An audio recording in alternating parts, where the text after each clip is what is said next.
72 ঘন্টা পারি হলেও রামিসা হত্যার বিচার এখন পর্যন্ত বাংলাদেশের মানুষ দেখতে পায় নাই। বাংলাদেশে ঝড় উঠেছে।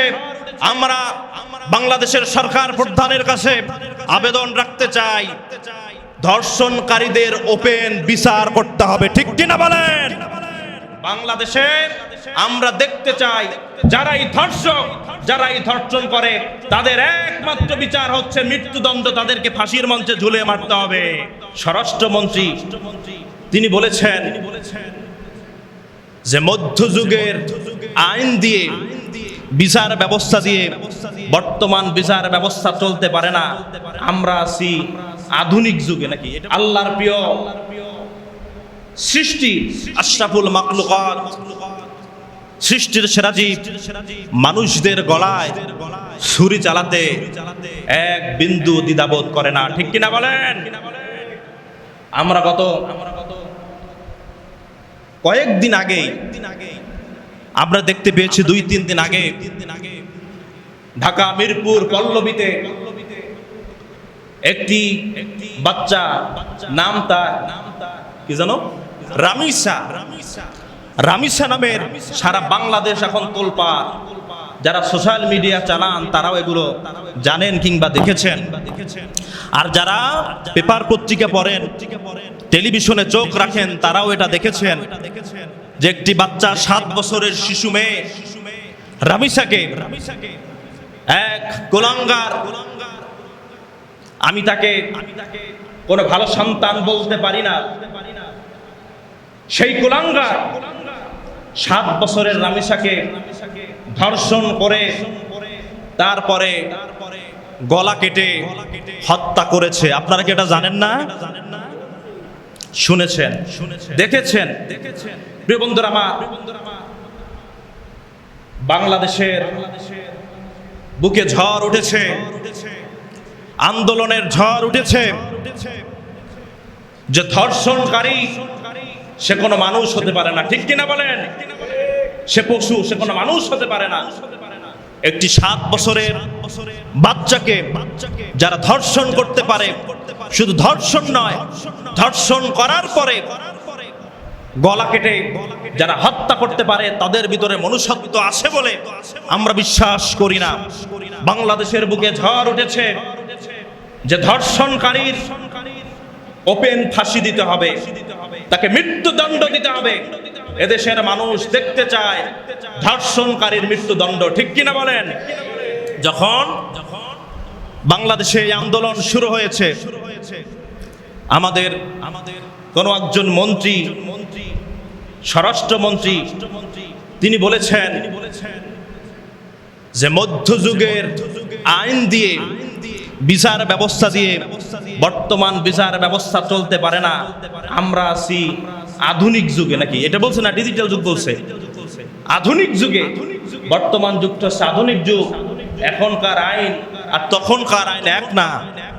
মধ্যযুগ বলতে বুঝিয়েছে কোরআনের যে যুগটি ছিল, প্রিয় নবীজি আমার বিশ্বনবী মুহাম্মদ রাসূলুল্লাহ সাল্লাল্লাহু আলাইহি ওয়াসাল্লামের যে সময়টি ছিল, সেই সময়টিকে বলা হচ্ছে সোনালী যুগ।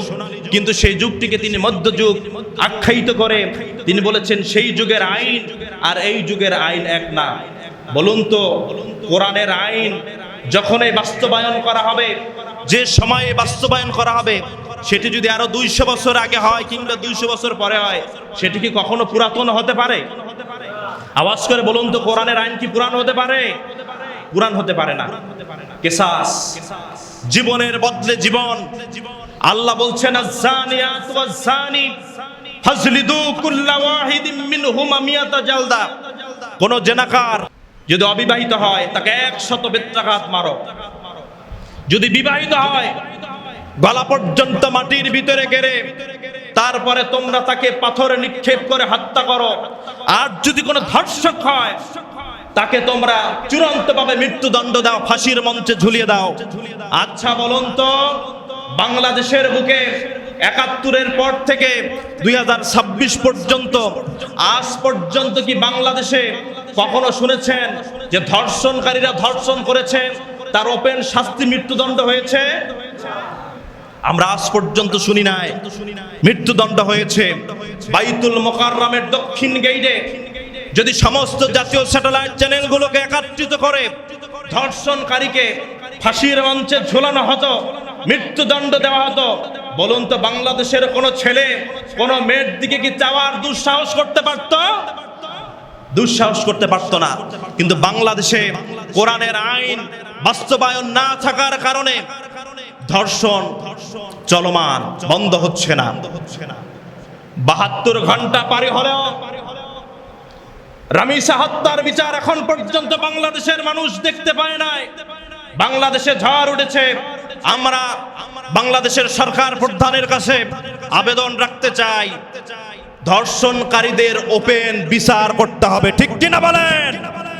বাংলাদেশে আমরা দেখতে চাই যারাই ধর্ষক, যারাই ধর্ষণ করে তাদের একমাত্র বিচার হচ্ছে মৃত্যুদণ্ড, তাদেরকে ফাঁসির মঞ্চে ঝুলিয়ে মারতে হবে, যাতে অন্য কোন ছেলে, অন্য কোন পুরুষ কোন মেয়েদের দিকে নজর দিতে, কুনজর দিতে না পারে। যদি এমন বিচার ব্যবস্থা বাংলাদেশে চালু করা হতো, বাংলাদেশে চালু করা হয়, আপনার আমার সন্তান বেঁচে যাবে। যদি তা না হয়, রামিসার মতো আপনার আমার সন্তানদেরকেও ধর্ষণের শিকার হওয়া লাগতে পারে, ঠিক কিনা বলেন? কোরআনের আইন পারে মানুষদেরকে বাঁচাতে। একজন ব্যক্তিকে যদি ধর্ষণ করার কারণে ফাঁসির মঞ্চে ঝুলানো হয়, কোটি কোটি মানুষ সতর্ক হয়ে যাবে, আর কেউ ধর্ষণের এই কুচিন্তা তারা করবে না। এই জন্য মধ্যযুগের আইন বলতে কোনো কথা নাই, কোরআনের আইনে সর্বোত্তম আইন। কোরআন দিয়েই আল্লাহ সুবহানাহু ওয়া তাআলা বলেছেন তোমরা বিচার ফয়সালা করো। যারা কোরআনের আইন দ্বারা বিচার ফয়সালা করে না, আমাল্লাম ইয়াহকুম বিমা আনজালাল্লাহু ফাউলাইকা হুমুল কাফিরুন, আল্লাহ বলছেন তারা জালেম, তারা কাফের, তারা জালেম, তারা ফাসিক। ইন্না আনজালনা ইলাইকাল কিতাবা বিল হক লিতাহকুমা বাইনান নাস বিমা আরাকাল্লাহ, আল্লাহ বলছেন হে নবী আপনার উপরে আমি কোরআনুল কারীম অবতীর্ণ করেছি যাতে কোরআনুল কারীম দ্বারা আপনি বিচার ফয়সালা করতে পারেন। তাহলে বলুন তো মুসলমানদের বিচারের একমাত্র কিতাব কি? পবিত্র কোরআনুল কারীম। অতএব কোরআনের আইন দিয়েই যাতে বিচার ফয়সালা করা হয়, আমরা এই দৃষ্টান্তমূলক শাস্তি এই কুলাঙ্গারের চাই, ঠিক কিনা বলেন? প্রিয় বন্ধুরা আমার, কিছু লোক তারা মানুষকে মারার টেন্ডার নিয়েছে, মানুষ ধরো মানুষ মারো, এটা সমাজ আর চলতে দেওয়া যাবে না। সোচ্চার হতে হবে, অন্যায়ের প্রতিবাদ করতে হবে, অন্যায়ের প্রতিবাদী আমরা যেন সকলে হতে পারি। আল্লাহ সুবহানাহু ওয়া তাআলা আমাদেরকে সেই তৌফিক দান করুন, আমিন। প্রিয় বন্ধুরা আমার,